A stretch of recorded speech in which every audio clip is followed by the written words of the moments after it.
very happy to be here with you today, and I am very honored to have some questions for you and to spend a little time, a little conversation together. Just let's go directly. First, all my congratulations for the re-election of your husband. It's the fourth term of his prime ministry, so I think it's great. So I have some questions to ask to the counterpart of the president, which is you, Linda, that I consider like a friend. Your husband has just been re-elected prime minister, marking his fourth term in office. You have to, that's not your background, you're not a politician. So how did you navigate for 12 years in this political field? First, thank you for having me in this forum. And I would like to start with the fact that being aside Eddie these 12 years has been a great opportunity to contribute from my side in a very important significant historical for my country, for Albania. First, as a background, my whole life is in public policies and development issues. And I have been always very sensitive to vulnerable groups and a big advocate of women's rights and human rights. And I ended up at a certain moment of time, someone dealing with public policies and advocating under the same room with a person trusted to make public policies and to change people's life. And what a challenge it is for both of us. Yeah. And then I understood since the very beginning that as soon as you are the wife of someone that gets elected, the risk is that immediately after that, people see you only as the wife of the prime minister. I know what you're talking about. Yes. And at the beginning, I thought that I had just to add up another dimension to my personal profile. But then I understood that I had to keep safe my own identity, professional and personal identity. So how did you do that? It was very challenging. First, it was very difficult to overcome the skepticism. I was telling to everyone that I'm going to be the same person as before, to work in the same fields as before, very difficult to believe, that I would drive myself. I don't have a babysitter for my son. And I cook myself, and the people, it was very difficult. So they were not connecting this kind of narrative to the wife of someone that was powerful. It's complicated to have a role and to be someone who can do things, because actually you do have power. Yes. It's complicated to understand people that you can do a lot, humanitarian side, all kinds of, and that's a little bit what you try to do, right? Yes. And then over years, I think that I was, doing whatever I was meant to do, and I believed. And I think that all this level of belief was increasing. And Eddie said that he felt overpowered when you have chosen Albania instead of France to start with Europe. But it was a moment in my life that I felt overpowered to Eddie. It was a moment last year when all the members of opposition in the parliament got together and they asked the international institutions with whom I work for 30 years now to assist Albania not to accept me in any project with themselves. And I said they are supposed to get Eddie out of the office. Why they want me to leave me without work? And it was very nice to see that I had, it seems, a profile that was overpowered compared with the prime minister. Can I ask you? Yeah. Your profile, if you have to make a little resume of your background? I have thought about that, Cecilia. I think that professionalism, independence and straightforwardness in saying That's in great. whatever you think in a simple way, and moreover being plugged with people all the time competes politics. And I think that these kind of profiles are very powerful profiles. Absolutely. And that's why people are so strong, because in their normal life they are professionals, they are capable of doing things, they are straightforward, and voting is one of the big sublime moments of being straightforward, and they are independent. So that's why they are really powerful, and politics needs them all along. Of course. And now let me go a little bit in the past. Since 1991, you were a communist regime. I would like to know how the young generations are living with this past. How can you encourage young entrepreneurs to go forward, knowing that the country has been under very, very strict rules with the communism, and how you could help this youth to go forward and to create this country, a new country? First of all, I would like to give just 2-3 figures about how we started this journey after the communism fell. 30% of people in 1991 in rural ended unemployed, and unemployment was increased every day because of collapsing the state enterprises and dismantling agriculture.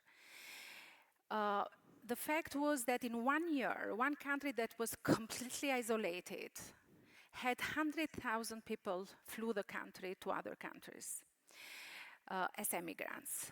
And then we are a country very rich in water, but the water in the dwellings was coming 2-3 times per day, and we were completely short of water. And only 1/3 of the dwellings were connected with pipe water. And then it was also very interesting. The average house for an Albanian family in the urban areas was 30 square meters. So 7.5 square meters per person, imagine. And electricity was huge shortage. And we were, in fact, we went from a complete trust to the state and being dependent from the state in complete level of untrust to the state. And in fact, in 1991, 1992, 1993, the shadow economy or informal economy was half of the economy in Albania. Now, this was the situation. And imagine what kind of agenda it was ahead of the people and, of course, politicians. And in fact, in 35 years, we are the young generations of that time. We were able to gain the lost time from our parents and grandparents, not because of their fault, but because of the opportunity we have to get out from communism and to go to completely another system full of opportunities. And I think that over this time, we reached to the point, you listened to President Macron, that, and I was very happy to listen to hear that he confirmed that they agree to enlarge European Union, and he is supportive for our membership, which is the dream. I mean, Albania needs to be in Europe. Yeah. And we have managed to create this level of trust. And it was our generation to do that. But as long as we have done this, it was not only economy that bothered us, it was also all the trauma and bad habits imposed by communism. And I think that at that direction, we didn't have the focus to do much, and this serves to the whole world, because whatever is happening today is leaving footprints to the young generation. And I think that as soon as we complete our generation the journey to European Union, we need to take care that children, youngsters, try to use all their opportunities to get further in a global world. Of course. Could you share your perspective on the psychological impact of the past in the actual society? So many years of very tough communism. There are so many of them. More the time goes, I try to, most of the explanations I find of what is happening around has some linkages with the past. I can give you, because we are in one investment financial forum, one very small example.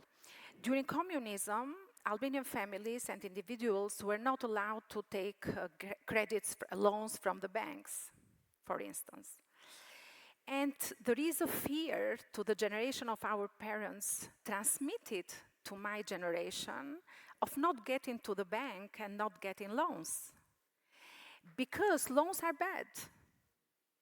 And in fact, if you see the ratio of deposits, and of course the situation has changed completely, because otherwise you would not have seen this level of development around, but there is still fear from approaching the bank. And that's why there is still a cash economy, and that's why there is still hesitance to get to the bank and to make your business case and to take credits and have relations with the bank.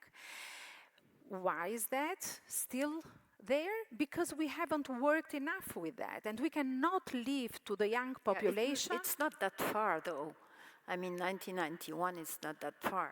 So it is 3 decades and a half. I know. And if we were able to get so fast in this development path, and I'm not talking only for Albanians in Albania, I'm talking for Albanians everywhere. The best ambassadors of Albania are the Albanians that have succeeded in every field, they have to everywhere in the world. Of course, we live in a free world. We are happy to have them back, but they have done the maximum wherever they are. They should go wherever they think it's best for them, but we know that a part of us is with us wherever they are. And we need also foreigners to come here. And I was very happy when I heard Edis saying that, of course, with some level of humor, that even French people might like, but that's a reality. We should not, Italians and I don't know, many other nations are more and more finding attractive Albania. How do you find the youth entrepreneur here in Albania today? Are they willing to really move forward for the country? You know, Cecilia, I think that we, again, are not still capable of knowing the youth the way they are. It's our problem. And if you see the media and if you see the public stages, they are full of people, middle-aged, but also a bigger generation, but you see not that much youngsters. It means that we think that we know them, but in fact we don't know them. And if you get close to them, you understand that there is a power in them that we don't possess. My generation. It comes because the time they are living and the huge investments parents and society made to them to progress in education. Of course. And to constantly learn in a world that is completely open to them. Yeah, and you, especially you, personally, are you helping through a foundation or something to help the youth, to empower them and help them? You know, I think that with all the publications I've made, projects I made, discussions I made, but also with keeping under my Skills? my kind of pressure to Eddie. I try to make possible that women and youngsters and children are get more and more attention from the society and from the government and the policymakers.